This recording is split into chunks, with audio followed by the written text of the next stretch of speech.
Copa আমেরিকায় আজ কলম্বিয়ার বিপক্ষে দুটি লক্ষ্য ছিল ব্রাজিলের। এক, জয় তুলে নিয়ে কোয়ার্টার ফাইনালে তুলনামূলক সহজ প্রতিপক্ষ নিশ্চিত করা। দুই, ভিনিসিয়াস জুনিয়র, এদের মিলিতাও, লুকাস পাকেতা ও ওয়েলডেল, এই চার খেলোয়াড়ের কারও হলুদ কার্ড দেখা যাবে না কলম্বিয়ার বিপক্ষে। দেখলেই পরের ম্যাচে নিষিদ্ধ, কোয়ার্টার ফাইনালে তাকে পাবে না 5 বারের বিশ্ব চ্যাম্পিয়নরা। দরিভাল জুনিয়রের খেলোয়াড়রা একটি লক্ষ্য পূরণ করতে পারেননি। কলম্বিয়ান অধিনায়ক হামেস রদ্রিগেজকে ম্যাচের 7 মিনিটেই ফাউল করে হলুদ কার্ড দেখেন ব্রাজিল উইঙ্গার ভিনিসিয়াস।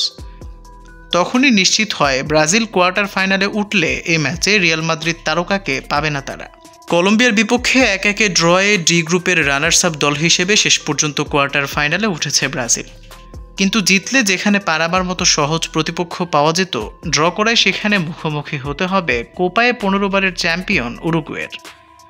তারপর ভিনিসিয়াসকেও পাওয়া যাবে না সেমিফাইনালে ওঠার লড়াইতে। সব মিলিয়ে পরিস্থিতি ব্রাজিলের জন্য বেশ কঠিনই হয়ে উঠল, যদিও রাফিনিরা এসবের কোনো কিছুকেই পাত্তা দিচ্ছেন না।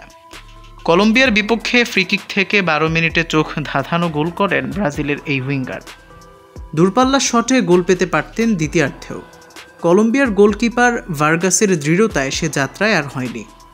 ম্যাচ শেষে রাফিনিয়া কথা বলেছেন আজকের পারফরমেন্স এবং কোয়ার্টার ফাইনালে প্রতিপক্ষ নিয়ে।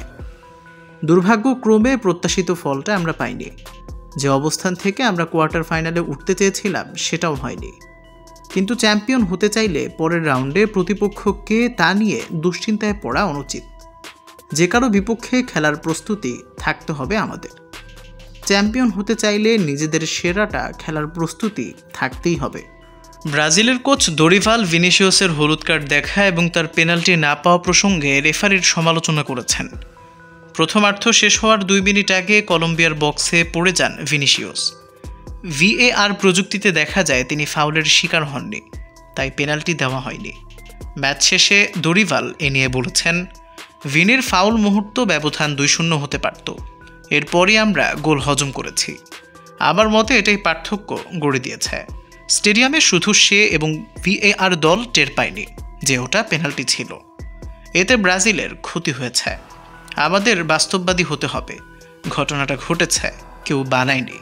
স্কোরের পার্থক্য বাড়লে ম্যাচের গতিও অন্যরকম হতো।